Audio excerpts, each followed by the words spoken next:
tardes allá en sus hogares. Espero que muy bien. Recuerden, yo soy la profesora de español, Gretel Ruiz Mejía, y este es su programa Aprendo en Casa.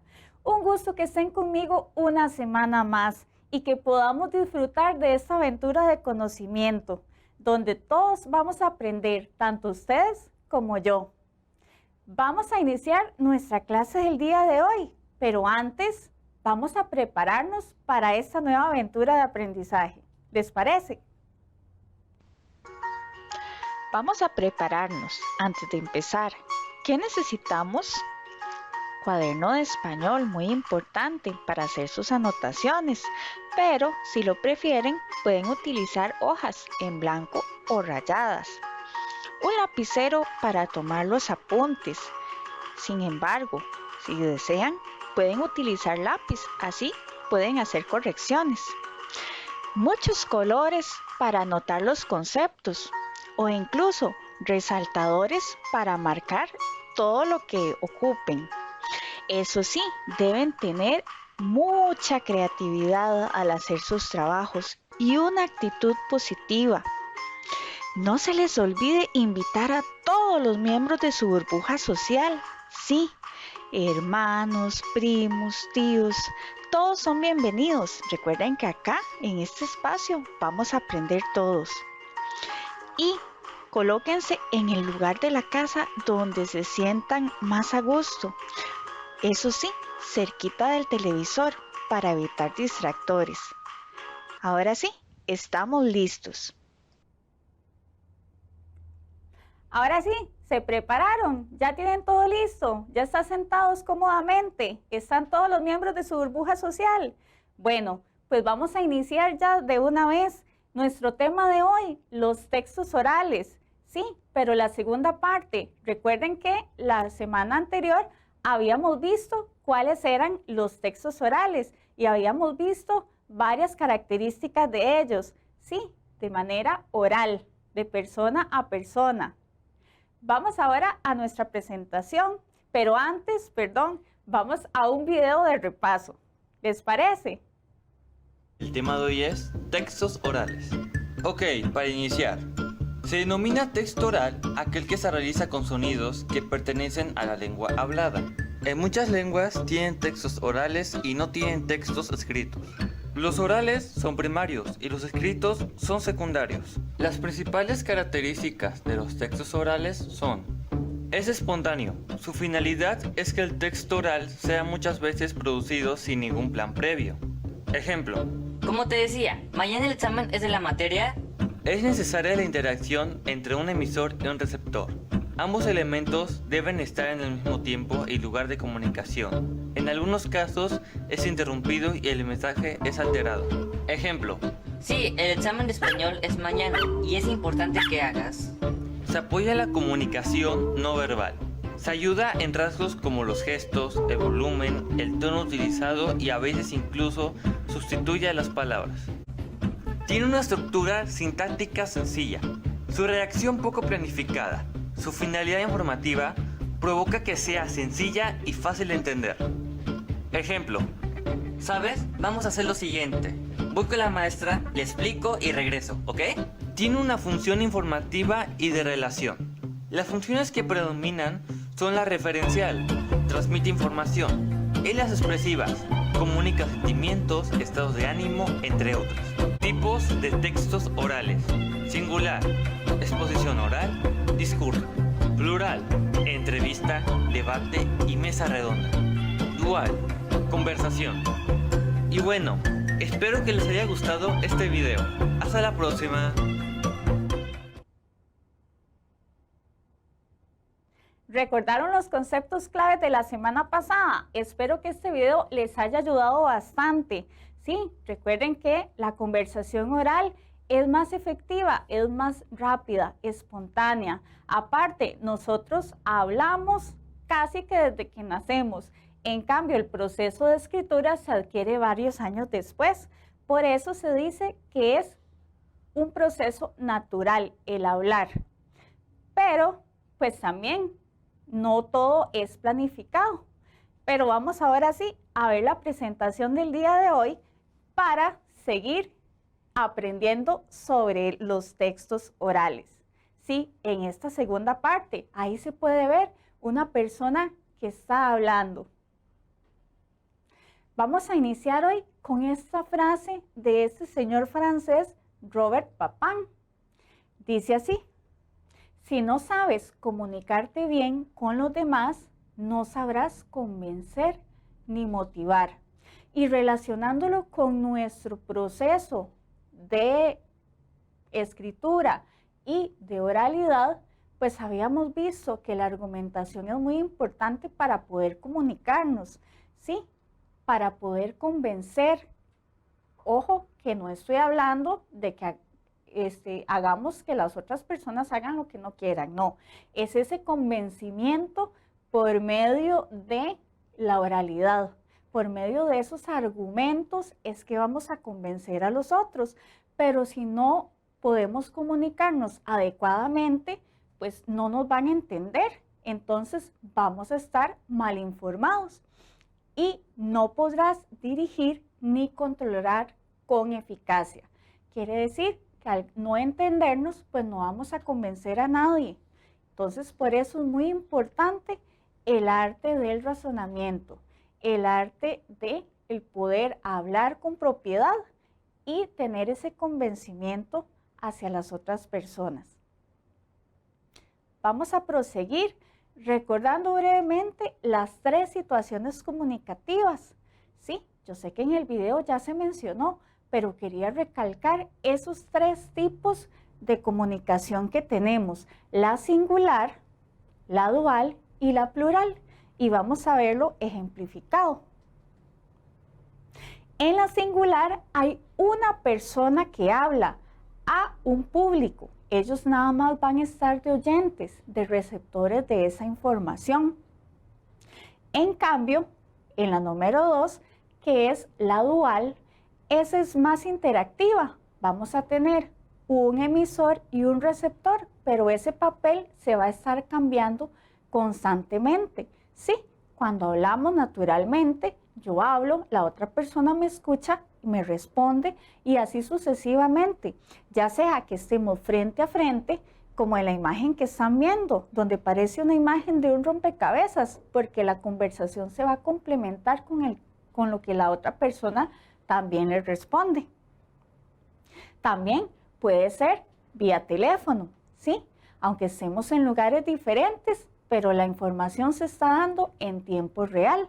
¿Recuerdan la semana pasada que habíamos visto una historia en donde una persona estaba hablando y era de noche y la otra persona que estaba hablando con él estaba en una situación de día, pero sucedía al mismo tiempo? Bueno, las ventajas de la comunicación por medio de los medios como el teléfono. Y luego tenemos esta situación comunicativa llamada plural, en donde hay varias personas que van a hablar y a su vez varias personas que van a ser receptores y luego emisores nuevamente. Sí, es muy importante que no todos hablen a la vez, ¿verdad? Sino que todos van a tener su turno para así poder escuchar y poder contestar lo que nos están preguntando o comentar adicional a lo que nos están diciendo. Y esto es muy importante, no todas las conversaciones son espontáneas. En ocasiones tenemos que planificar bastante qué es lo que vamos a decir. Y esas son situaciones más formales, como al ofrecer un discurso. Yo no puedo llegar y decir, bueno, ahí me van a salir las palabras. No, tengo que traer mi esquema de ideas sobre todo lo que voy a decir. Y vamos a ver 4 tipos de comunicación oral planificada. La primera es el discurso narrativo. Sí, en el discurso narrativo lo más importante son los verbos, porque son las acciones las que van a ir tomando la relevancia. Aparte, necesitamos tomar en cuenta el contexto de la situación, el tiempo en que se están llevando a cabo esas acciones. El espacio significa el lugar, sí, el lugar donde van a suceder esos acontecimientos. Pero les repito, lo más importante en el discurso narrativo son las acciones que están dadas por los verbos. Y vamos a ver y escuchar sobre todo un discurso narrativo. Para eso nos vamos a ir al video número 1. Al llegar a la vasija, saca un frasco y recoge parte del elixir en él. Inmediatamente escucha los gritos de los espectros que protegen el santuario.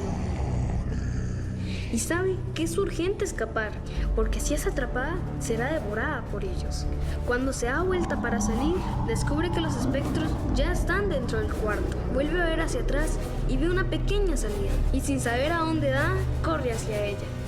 Y al salir, se da cuenta que está al borde de un precipicio. Sin temor alguno, se lanza sobre Magnus, un águila enorme que llega justo a tiempo para su rescate.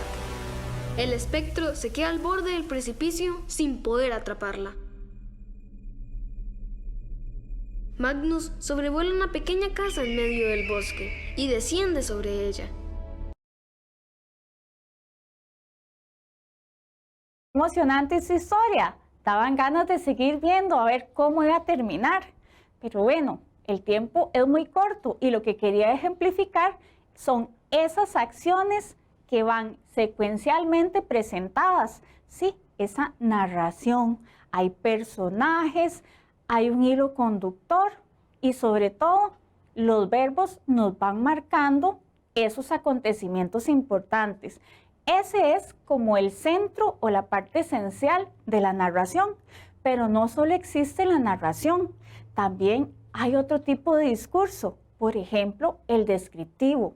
En él ya no va a ser tan importante los verbos, sino más bien las descripciones. Sí, van a mostrarse unas características, puede ser de una persona, de una planta, de un animal o de un objeto, pero estas tampoco van a ser de manera desordenada. Por ejemplo, si yo me voy a describir, debo empezar ya sea de arriba hacia abajo o de abajo hacia arriba, o primero dando los aspectos físicos y luego los de personalidad.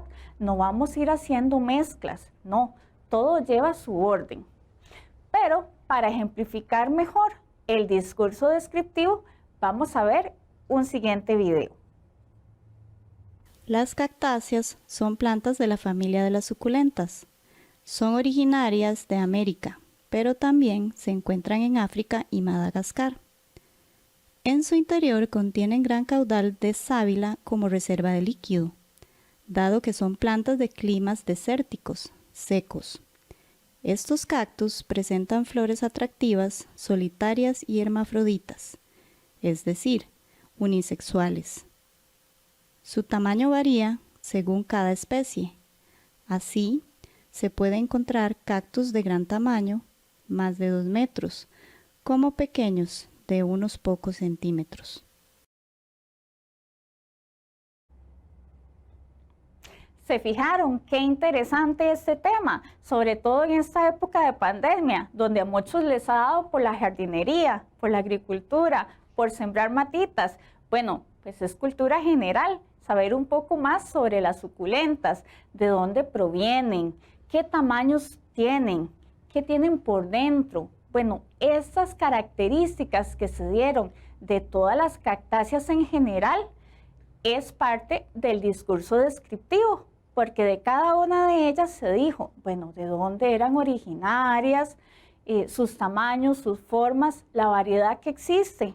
¿Ven? Entonces acá no había tanta relevancia en los verbos, sino en las características de cada uno de estos elementos. Ahora tenemos un tercer tipo de discurso oral. Vamos con el discurso expositivo. Como su nombre lo dice, se expone un tema, pero de manera objetiva, porque su objetivo principal es informar. Ya ahí yo no voy a dar mi punto de vista, simplemente voy a exponer un tema. En este caso, podemos tener como ejemplos redacción de leyes, un manual de cómo se utiliza algún artefacto. Entonces yo voy siguiendo esa lectura y poniéndola en práctica, pero no hay esa apreciación personal o esa subjetividad que sí pueden tener los demás textos. Vamos a ejemplificarlo con un siguiente video, ¿les parece? De la Cámara de Diputados. Artículo 50. Los diputados durarán en su representación por 4 años y son reelegibles, pero la sala se renovará por mitad cada bienio, a cuyo efecto los nombrados para la primera legislatura, luego que se reúnan, sortearán los que deban salir en el primer periodo.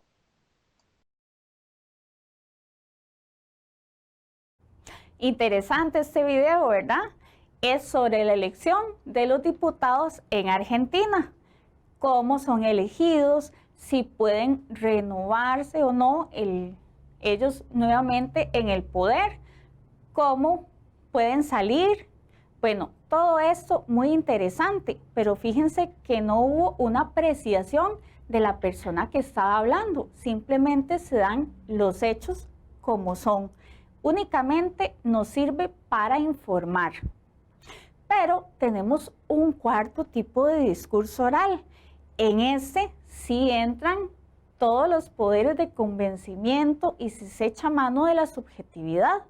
En este caso estoy hablando del discurso argumentativo. ¿Les suena la palabra? Sí, hemos hablado bastante en programas anteriores. ¿Cuál es el objetivo del discurso argumentativo? Persuadir, convencer a los demás de que lo que yo estoy diciendo es verdad y por lo tanto todos tienen que estar de acuerdo conmigo.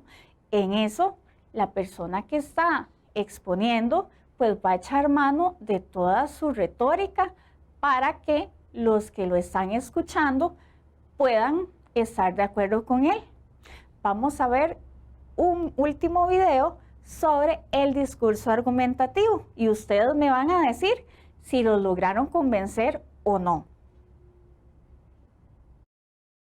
Ante el surgimiento de sociedades cada vez más multiculturales, los sistemas educativos deben afrontar nuevos retos que exigen idear formas de educación más flexibles, apropiadas e integradoras. Para convivir con nuestras diferencias, se deberá reforzar la educación multicultural, a fin de inculcar competencias y habilidades interculturales de importancia crítica, lo cual únicamente será posible en la medida en que las políticas en el terreno de la educación planteen educar por medio de la diversidad y en favor de esta. Qué interesante este video sobre la educación multicultural. ¿Será que los lograron convencer de que es la mejor educación que podamos tener? Que vamos realmente a surgir si la ponemos en práctica. Bueno, ustedes recuerden que pueden ir escribiendo en su cuaderno o en las hojas que alistaron si fueron suficientes los argumentos o las razones que el expositor dio para que nosotros creamos que ese es el mejor tipo de educación o si le faltó. Y si creen que les faltó, pueden escribir qué les faltó. ¿Está bien? Bueno, ahora, conociendo ya los 4 tipos de discursos orales que existen, vamos a echar mano de recomendaciones de cómo nosotros podemos hablar en público. Volvemos entonces a la presentación. ¿Qué recomendaciones les puedo dar para que no les pase lo de esa imagen? Sí, para que los nervios no les ganen. Bueno, vamos con la primera recomendación. Dice aplicar las 4 máximas. ¿Y qué serán las máximas? Bueno, 4 reglas de oro a la hora de hablar. Primero, no decir más de lo necesario. Significa que no redundemos en las razones que ya expusimos. Podemos decir en pocas palabras nuestro razonamiento. Porque si empezamos a hablar y hablar, vamos a caer como en un embotellamiento, en algo enfrascado, sin salida. La idea es, con menos palabras, decir más información. La segunda máxima, la de relevancia. Acá vamos a expresar solo aspectos relacionados con el tema del que estamos hablando. No nos vamos a salir de él. La número 3, la máxima de cualidad. Significa que toda la información que nosotros aportemos debe ser verdadera, porque si nuestros oyentes se dan cuenta de que estamos diciendo una mentira, pues nos va a desacreditar y eso pues no es nada agradable.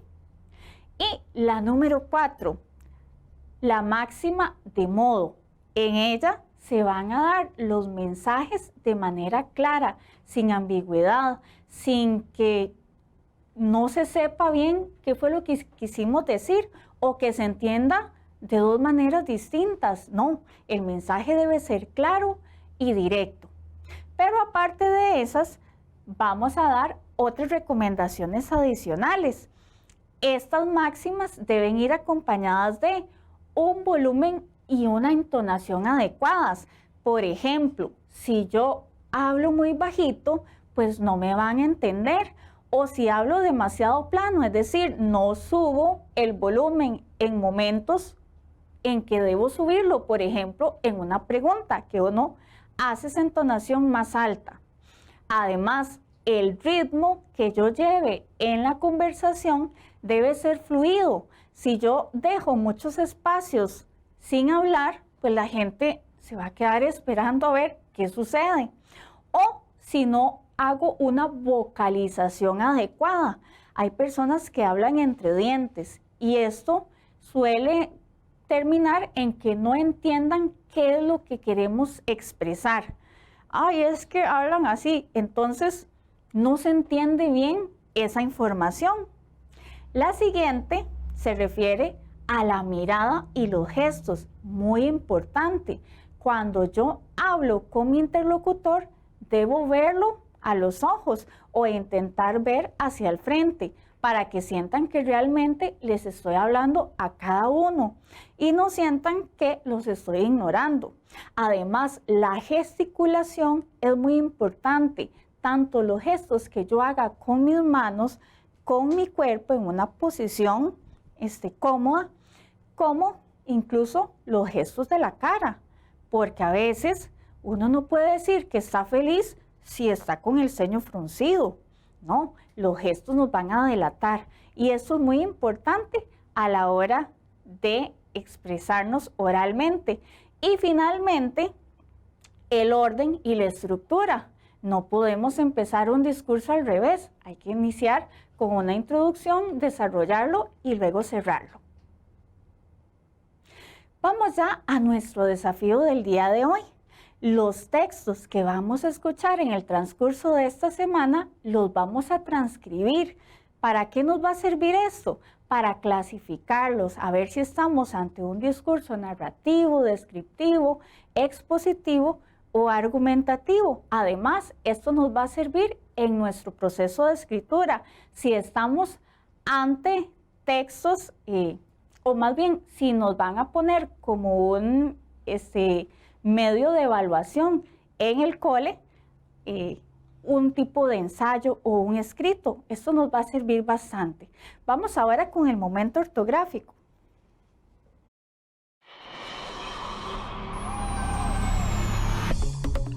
Bienvenido al momento ortográfico. ¿Cómo se escribe sobre todo o sobre todo? Sobre todo unido significa el abrigo que se lleva sobre las demás prendas.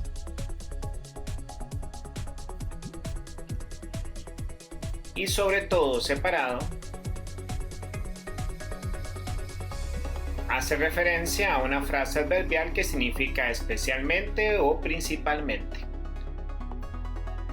Por ejemplo, ser sabio requiere tiempo y esfuerzo, pero sobre todo honestidad. En sobre todos abrigos y ropa de caballero, grandes rebajas. Este fue el momento ortográfico. Gracias al profesor Alan por la colaboración en este momento ortográfico que también nos va a servir en ese proceso de escritura. Vamos ahora con la autoevaluación del día de hoy. ¿Qué aprendí hoy? Creo que el tema de los textos orales me va a servir para mi vida cotidiana e incluso para mi proceso de escritura. Bueno, yo creo que sí, nos va a servir bastante, sobre todo para esas estrategias de evaluación que sus profes del cole les están dando. Lamentablemente, hemos llegado a la parte final de nuestro programa. Se nos ha ido rapidísimo, pero yo espero verlos la próxima semana en un episodio de aprendizaje más sobre temas súper interesantes. Por favor, síganos viendo mañana matemáticas desde las 8 de la mañana. Yo soy la profesora Gretel y voy a estar con ustedes. Hasta luego.